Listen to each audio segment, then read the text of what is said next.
नमस्कार मित्रांनो, खूप दिवसापासूनची घरकुलाच्या हप्त्याची प्रतीक्षा सर्वांची आता संपलेली आहे. कारण घरकुलाचे हप्ते कालपासून सर्वांच्या खात्यामध्ये जमा व्हायला सुरुवात झालेली आहे. माझ्या थंबनेलवर ज्या ज्या लोकांनी मला कमेंट केलेल्या आहेत, त्या कमेंटच्या थंबनेलवर मी डायरेक्ट फोटो ठेवले. कुणाचे 70,000 जमा झालेत, कुणाचे 30,000 जमा झालेत, कुणाचा दुसरा असो चौथा असो. हे हप्ते कालपासून जमा व्हायला सुरुवात झाल्या. खूप दिवसापासूनची प्रतीक्षा होती की घरकुलचा हप्ता कधी जमा होईल. कारण खूप जणांचे पहिला असो, दुसरा असो, तिसरा असो, चौथा असो, रोजगार हमीची योजनेचे पैसे असो, जे काही पैसे आहेत त्या हप्त्यापोटी येणं बाकी होतं. राज्य व केंद्र सरकार यांच्या माध्यमातून सर्वसाधारण घटकासाठी 10,000 कोटीचं नियोजन करून GR काढण्यात आलेला होता. परंतु GR येऊन 2 ते 2.5 आठवडेही संपले तरीही लाभार्थ्यांच्या खात्यामध्ये घरकुलाचा हप्ता जमा होत नव्हता. अखेर काल सोमवारपासून खूप जणांच्या खात्यामध्ये पैसे जमा व्हायला सुरुवात झाली आहे. आता टप्प्याटप्प्यानं ज्यांचे FTO जनरेट झालेले आहेत अशा सर्वांच्या खात्यामध्ये तुमचा पहिला असो, दुसरा असो, तिसरा असो अथवा चौथा असो, जो काही हप्ता आहे तो हप्ता जमा व्हायला सुरुवात होणार आहे. त्यामुळं या हप्त्याची प्रतीक्षा सर्वांनाच होती.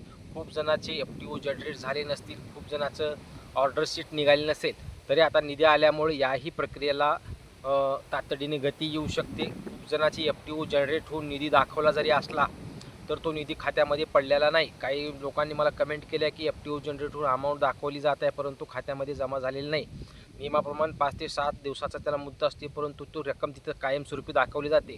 जोपर्यंत राज्य शासन व केंद्र सरकारचा निधी येत नाही, निधी वाटपाला सुरुवात होत नाही, तोपर्यंत हे पैसे खात्यामध्ये वर्ग होत नाहीत. ज्यांना ज्यांना निधी दाखवला गेलेला आहे, अमाऊंट दिसत आहे, अशाचे खात्यावर पैसे आजपासून जमा होऊ शकतात. आज उद्या कधीही जमा होऊ शकतात. त्यामुळे ज्यांचे FTO जनरेट झालेलं नाही त्यांनी FTO जनरेट होते का नाही पुढील 1 ते 2 दिवस वाट पहा. कारण FTO जनरेट अगोदर येऊन जर गेलेला असेल तर परत अपडेट येऊन परत एकदा नंबर येऊ शकतो. जरी FTO जनरेट झालेला नसेल तर आपल्या इंजिनियरशी गाठ घ्या. इंजिनियरला फोन करून चौकशी करा की आपलं FTO जनरेट करा. ज्यांनी जिओ टॅगिंग केलेलं आहे अशाची FTO जनरेट होऊ शकतात. ज्यांचं ऑर्डर शीटच आलेलं नाही अशाही लाभार्थ्यांचे ऑर्डर शीट येऊन जाईल व त्यांचे हप्ते जमा होऊन जातील. ज्यांनी डॉक्युमेंट जमा केलेत हप्त्यासाठी त्यांचे हप्ते सर्वांचे जमा होणार आहेत. कारण 10,000 कोटी हा निधी भरपूर निधी आहे. त्यामुळे ज्यांचे थकीत हप्ते आहेत खूप दिवसापासूनचे, ते थकीत हप्तेही जमा होऊन जाणार आहेत. त्यामुळे खूप दिवसांची प्रतीक्षा होती. खूप जणांनी कमेंट अशा केल्या की बातमी चुकीची नाही आहे. कालपासून खूप जणांच्या लाभार्थ्यांच्या खात्यामध्ये पैसे जमा व्हायला सुरुवात झाली आहे. कारण रात्रीच मी एक छोटासा व्हिडिओ बनवलेला होता, त्यामध्ये हप्ता पडत असल्याचे निरोप दिलेला होता. त्यानंतर मला खूप जणांनी कमेंट केल्या की आमचं 70,000 जमा झाला, आमचे जमा झालेत, कुणी थँक्स केलं, कुणी धन्यवाद केलं. त्यामुळं ज्यांचे हप्ते पहिला असो, दुसरा असो, तिसरा असो, चौथा असो, जे काही तुमचे अगोदरचे हप्ते तटलेले आहेत अशा सर्वांचे हप्ते आज जमा होऊन जातील. आज उद्या पुढील 2 ते 3 दिवसामध्ये ही प्रोसेस चालू होईल.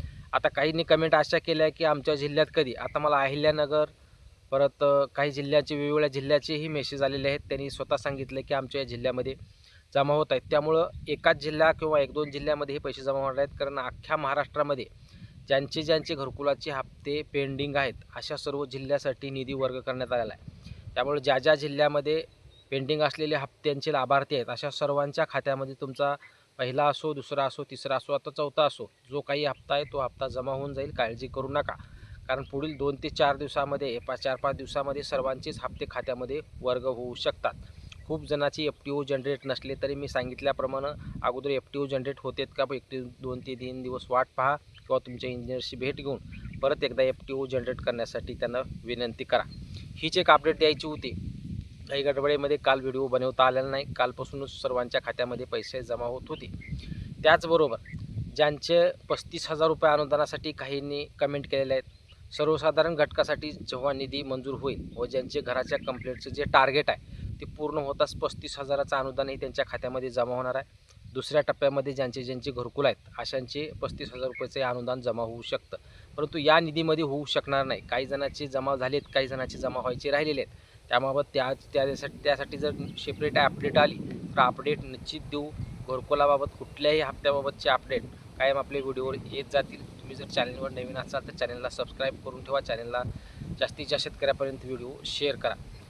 मित्रांनो, एक महत्त्वाची गोष्ट सांगायची म्हटली तर ज्यांचा हप्ता तटलेला आहे अशांचे डॉक्युमेंट पूर्ण जमा करा. जमा केल्यानंतरच तो हप्ता जमा होत असतो. काही जणांनी आपल्या दुसऱ्या असो, तिसऱ्या असो, चौथ्या असो, काही जणांचे डॉक्युमेंट जमा केलेले नसतील तर ते जमा करून घ्या, कारण निधी आहे तोपर्यंत तुमचे हप्ते जमा होऊ शकतात. खूप जणांचे डॉक्युमेंट जमा व्हायचे असतील तर त्यांनी जमा करून द्यावा. आता निधी आलेला आहे. त्याचबरोबर रोजगार हमी योजनेच्या पैशासाठी खूप जणांच्या प्रतीक्षा आहेत की त्यांनी रोजगार हमी योजनेच्या पैशाची मागणी केलेलीच नाही, कारण काही दिवस त्यामध्ये संप असल्यामुळं डॉक्युमेंट दिलेले नव्हते, मस्टर तयार करून दिलेलं नव्हतं. त्यामुळं आता त्यांचाही संप संपलेला आहे रोजगार सेवकाचा, कारण रोजगार सेवकांनाही मानधनामध्ये वाढ करण्यात आली आहे. त्यामुळे आता त्यांनी कामं चालू केलेली आहेत. त्यामुळं रोजगार हमीचे ज्यांचे पैसे अजून काढायचे बाकी आहेत त्यांनी ही प्रोसिजर करून घ्या, कारण आता निधी आहे. निधी आल्यामुळं फास्ट पद्धतीने तुमची कामं होऊन ती खात्यामध्ये पैसे जमा होऊन जाऊ शकतात व तुमची जी अर्धवट बांधकाम राहिली आहेत घरकुलाची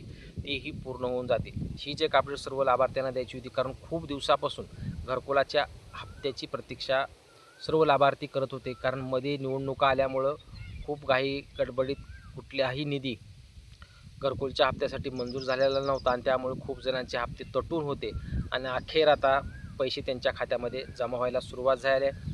कोणत्या कोणत्या जिल्ह्यामध्ये पैसे जमा झालेत, जिल्ह्याचं नाव निश्चित कमेंट करा, जेणेकरून प्रत्येकांना माहीत होईल की या जिल्ह्यात हे हप्ते पडत आहेत.